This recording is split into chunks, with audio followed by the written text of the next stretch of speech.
So this is about learning through the elements, forces that we naturally deal with, forces that are within and without us.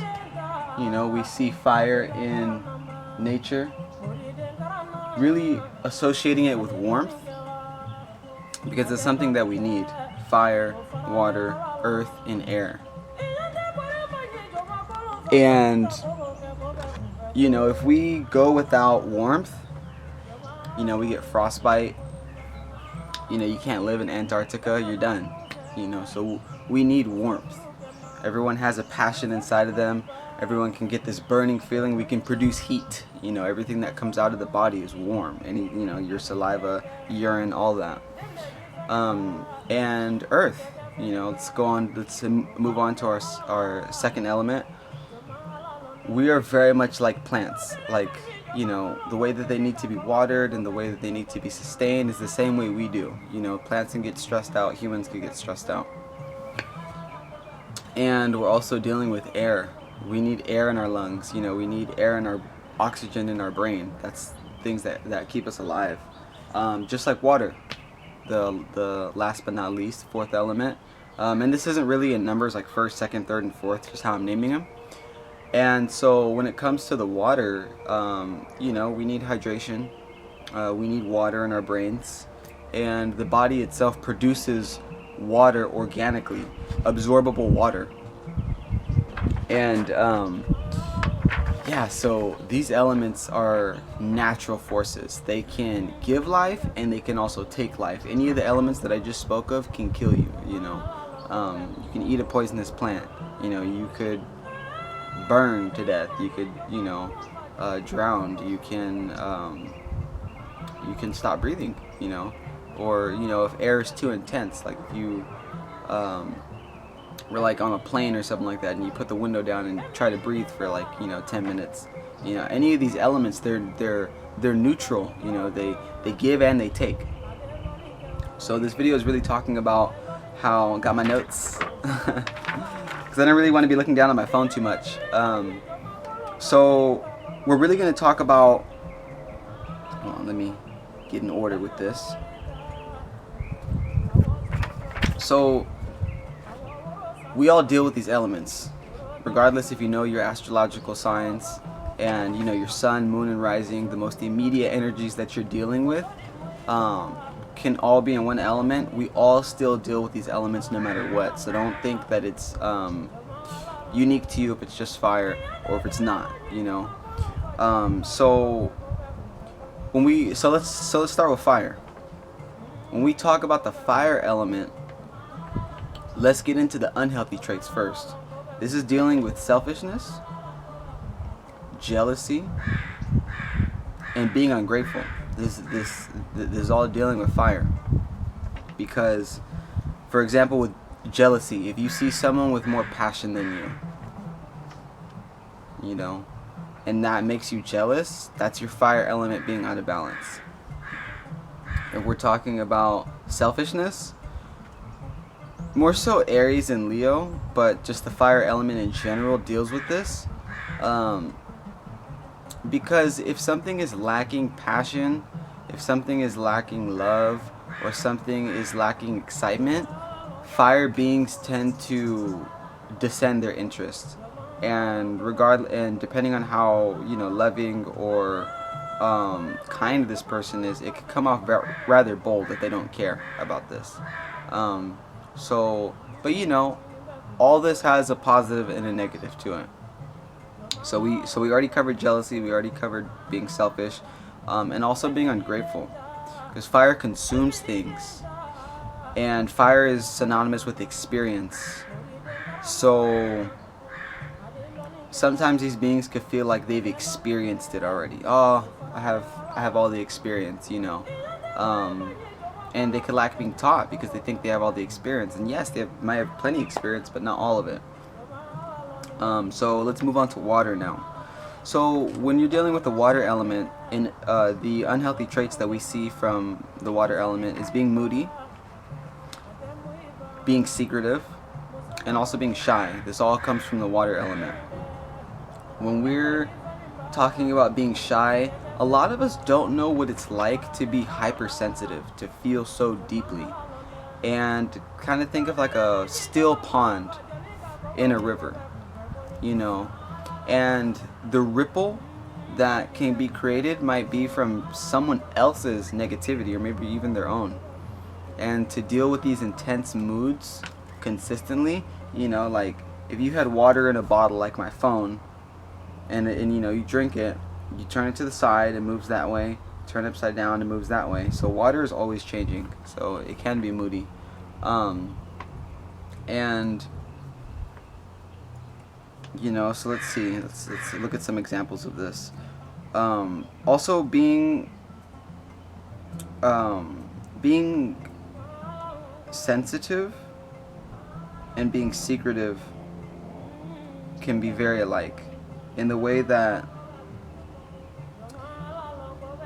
you know, you don't always grant people full access to you, because we see that in nature. The ocean doesn't really grant full access. It doesn't. I mean, could you imagine if you went to the ocean and water was always clear, like completely, and you could just see straight to the bottom of it, or as far as your eyes can see? That doesn't happen in nature. And so there's a fine line between being mysterious and then being secretive. They're alike, but it's like a positive and a negative to that same trait. And so I'm wondering, and so I was thinking if I covered all that. Water, moody, secretive, and shy. I already talked about the shyness, you know, because that comes from feeling so deeply. You know, it's like you don't know how to express. It could block your communication when you're feeling that deeply. So that comes with the shyness, and then the secretiveness. So I just talked about the water. You don't really get to see everything in the water. And we talked about the moods, because, you know, like a pond, like a ripple in a pond, you know, those are moods right there. So let's move on to earth and air. So let's start with earth. Some unhealthy traits that we get from the earth element is stress,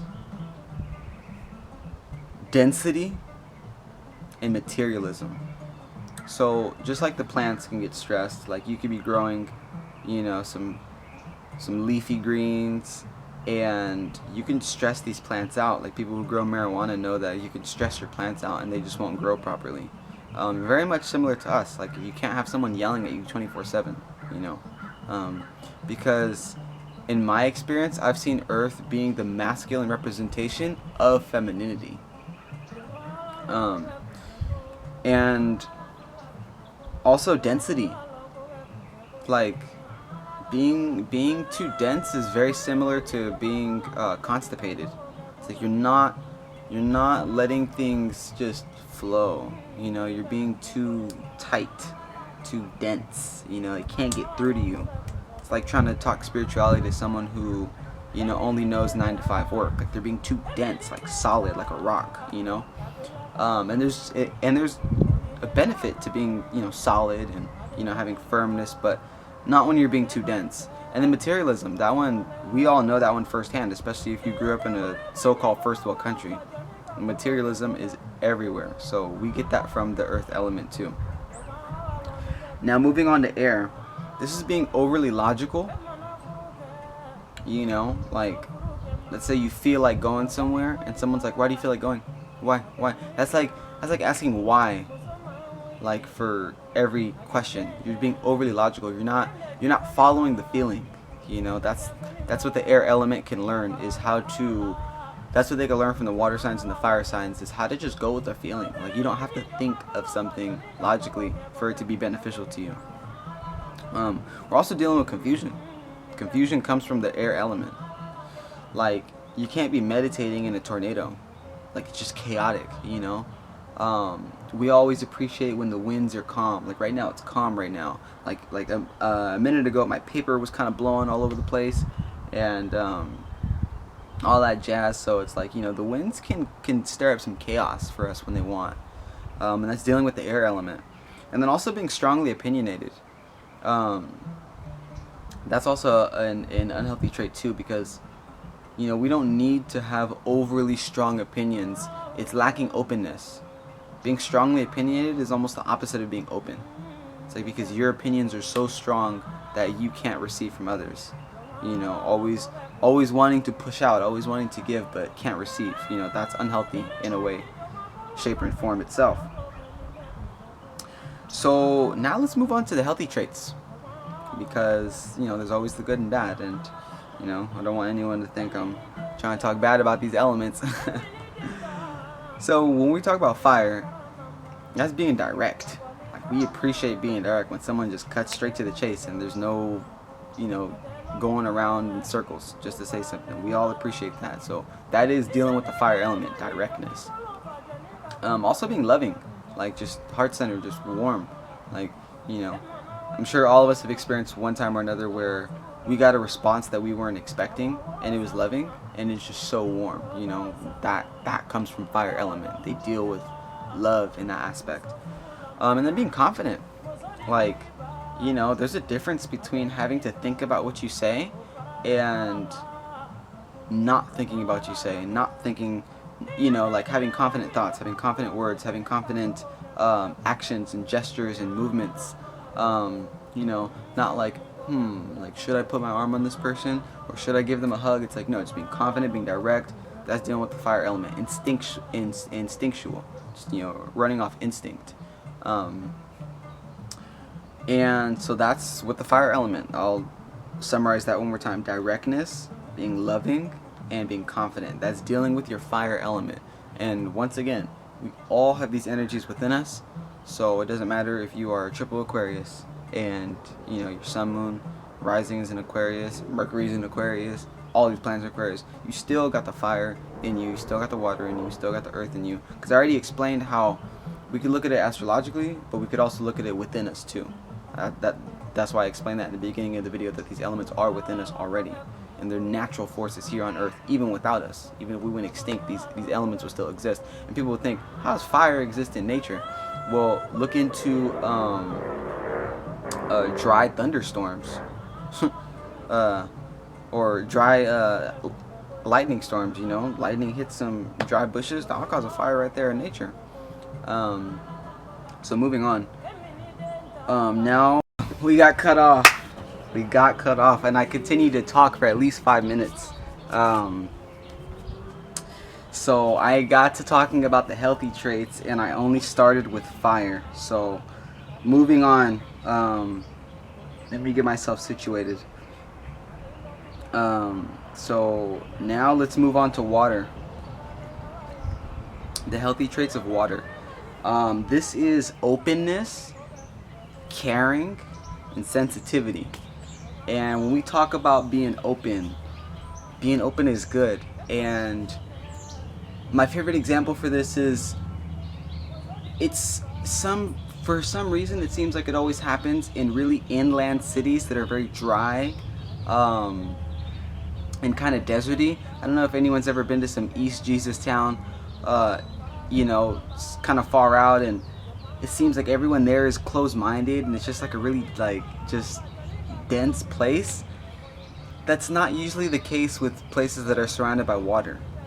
Notice that most metropolitan cities or open-minded places are surrounded by water in some way, shape, or form. So water is openness.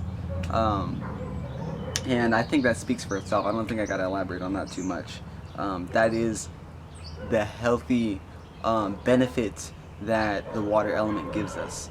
Now we're also talking about being caring. You know, somebody does something for you by surprise and you didn't think that they were gonna do that. That's being caring. You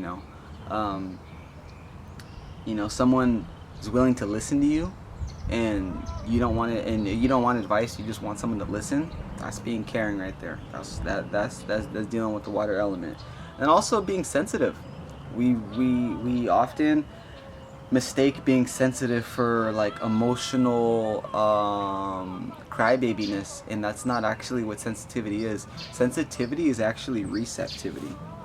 The more sensitive you are, the more receptive you are. So yeah, tune into the energies that exist around you, you know. And when we're sensitive, we can feel it. We can identify them better. So that's dealing with the water element, being open, being caring, being sensitive. These are all healthy traits coming from our water. Now, um, moving on to earth, being reliable, being relatable, and material.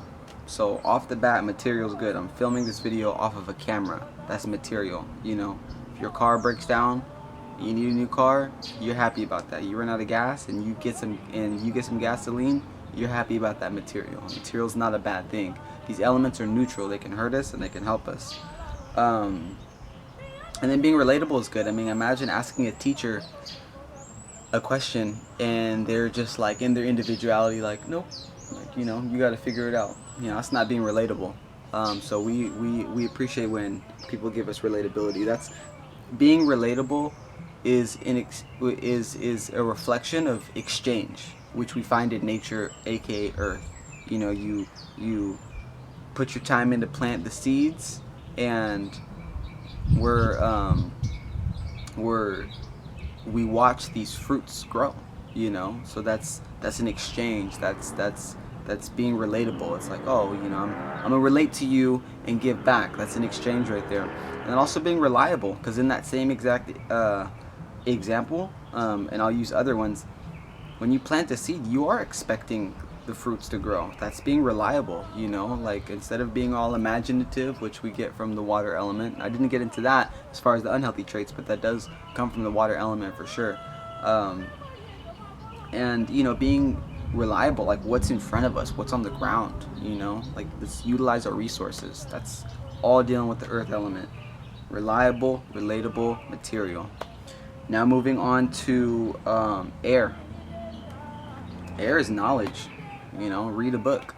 We all have to have knowledge of self, of this life. You know, knowledge is good. Knowledge is key.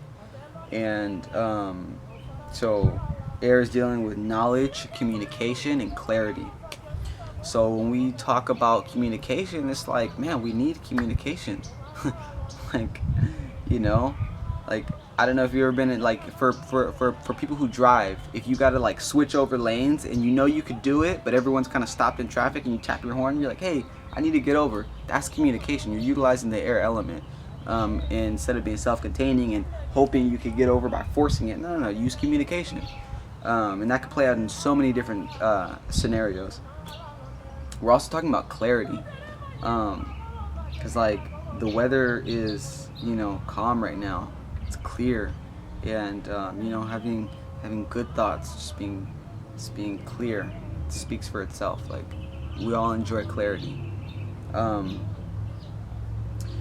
and that's pretty much it to wrap it up. I mean, I already filmed it in the previous video, but it didn't save, so I just kind of had to repeat that. But yeah, I'm giving thanks for tuning in. This was a lot of fun for me to film. I've been wanting to do this for a while, just in divine timing. And, you know, astrology is something I've been studying for a while. So, you know, it's a map, it's a blueprint, it's a lens to see through.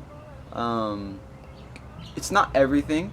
I don't think that somebody needs it to be happy or healthy. But for those who have eyes to see and ears to listen, it's really cool. It's really cool to be able to make sense out of things that can appear not to make sense, you know? These are just patterns, and I always tell people, and really this is more so about learning the elements. Like, I'll put astrology aside because I think that even if you're not into astrology, you can study the elements and learn a lot from them. And so, so even if someone wasn't interested in astrology, but they're interested in the elements, you know, this is a good video for that, because you'll see where these energies are coming from. And yeah, more to come. Thanks for tuning in. Bless.